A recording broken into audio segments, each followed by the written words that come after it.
Hello বন্ধুরা, welcome back to my channel Sangeeta's ওয়ার্ল্ডে। So বন্ধুরা, একটি বাঙালির রান্না নিয়ে এসেছি। এই রান্নাটি হচ্ছে অনেক পুরনো রান্না, হলো কচুর লতি দিয়ে চিংড়ি মাছ। তো এই রান্নাটি আমি যেভাবে রান্না করে থাকি তো সেটাই তোমাদের সাথে শেয়ার করেছি। তো চলো বেশি বকবক না করে রান্নাটা শুরু করা যাক। তো ফার্স্টেই আমি কচুর লতিটা ভালো করে ছুলে নিয়েছি। ছুলে নিয়ে তারপর হচ্ছে লবণ দিয়ে এটাকে ভাপাতে বসিয়ে দিব। আর 2 মিনিট ভাপালেই হবে। লতিটা ভাপাতে বসিয়ে দিয়েছি। তো এখন নুন হলুদ মাখিয়ে রেখে দেবো চিংড়ি মাছটা। আর এখানে আমি 250 গ্রামের মতন চিংড়ি মাছ নিয়েছি। তো এটাকে ভালো করে ম্যারিনেট করে রেখে দিব যাতে নুন হলুদটা ভালো করে ঢুকে।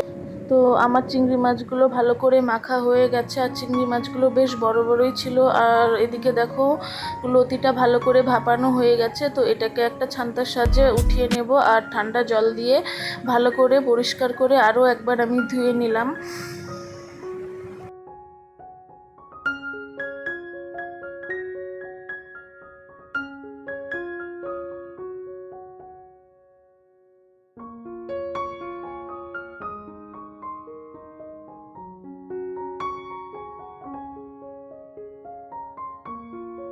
সো বন্ধুরা দেখো মশলাগুলো করে নিয়েছি। আর আমি এখানে একবারেই সব মশলা করে নিয়েছি। জিরে, ধনে আর লঙ্কা আর হচ্ছে 2 কোয়া রসুন। তো এগুলি আমি বেটে নিয়েছি। আর এদিকে আমি পেঁয়াজ দুটো কেটে নিয়েছিলাম। পেঁয়াজটা আমি কুচোই রেখেছি, পেঁয়াজ বাটিনি। তো তারপর এখন আমি চিংড়ি মাছটা ভেজে নেওয়ার জন্য কড়াইতে তেল বসিয়ে দিয়েছি। চিংড়ি মাছটা খুব বেশি পরিমাণে না ভাজলেও চলবে, হালকা করে ভেজে নিলেই হবে। আর হচ্ছে এই রান্নাটা সত্যি বলছি বন্ধুরা, যেভাবে আমি করছি তোমরা একবার ট্রাই করে আমাকে কমেন্টে জানিও।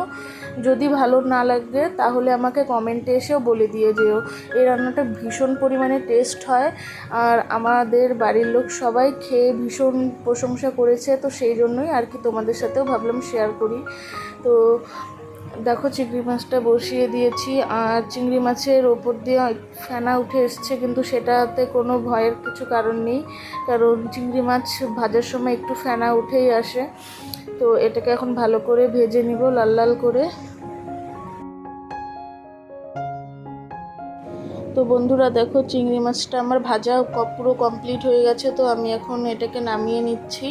আর খুব একটা আমি লাল করেও ভাজিনি, মিডিয়াম করে ভেজেছি। চিংড়ি মাছ অতিরিক্ত বেশি ভাজলে না টেস্টটা থাকে না, তো সেই জন্যই আমি হালকা রেড করেই ভেজেছি।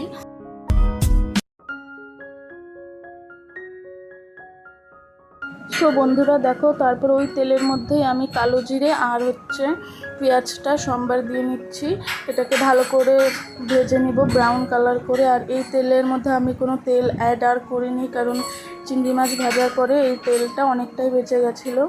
আর টেস্টও হয়, চেঞ্জ না করলেও চলবে তেলটা। এটার মধ্যে করলে বেশি টেস্টটা আসবে, চিংড়ি মাছের ফ্লেভারটা পুরো তেলে ঢুকে গেছে, সেই জন্যই বেশি টেস্ট আসবে। সো দেখো তারপর হচ্ছে এটাকে আমি ভালো করে ভেজে নিচ্ছি। আর এদিকে দেখো কথা বলতে বলতে ভালো করে ভাজা হয়ে গেছে। তো এখন আমি এক এক করে যেই মশলাটা পেস্ট করে রেখেছিলাম তো সেটাকে আমি দিয়ে দিব। তো এটাকে দিয়ে তারপর ভালো করে কষিয়ে নিতে হবে। আর হলুদের গুঁড়ো দিয়ে দিলাম, স্বাদ মতন লবণের গুঁড়োও দিয়ে দিয়েছি। আর এতে আমি আর কোনো কিছু অ্যাড করব না, লঙ্কার গুঁড়ো মুড়ো এসব কিছু অ্যাড করব না, কারণ হচ্ছে ন্যাচারাল কালারটাই ঠিক আছে। বেশি কিছু অ্যাড করতে চাচ্ছিলাম না, আমি সিম্পলভাবে রান্না করছি।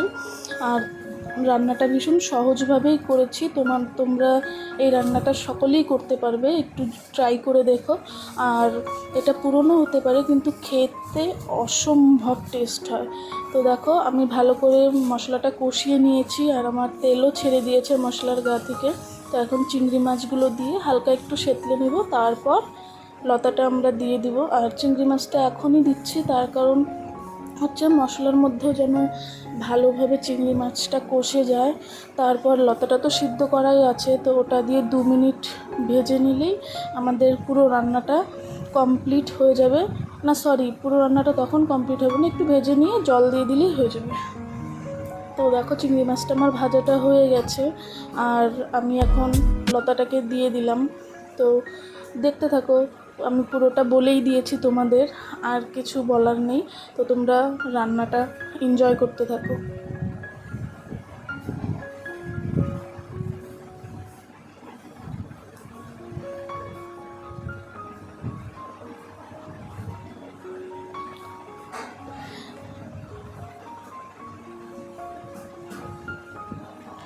তো বন্ধুরা দেখো আমার পুরো কষানো একদম হয়ে গেছে, মশলা তো এমনিই কষে গেছিলো। তারপরে আমি হালকা একটু লতাটাও ভেজে নিয়েছি মশলার সাথে। তো এখন হালকা করে একটু জল দিয়েছি, আমি অল্পই জল দিয়েছি, ছোট কাপের 1 কাপ মতো জল দিয়েছি।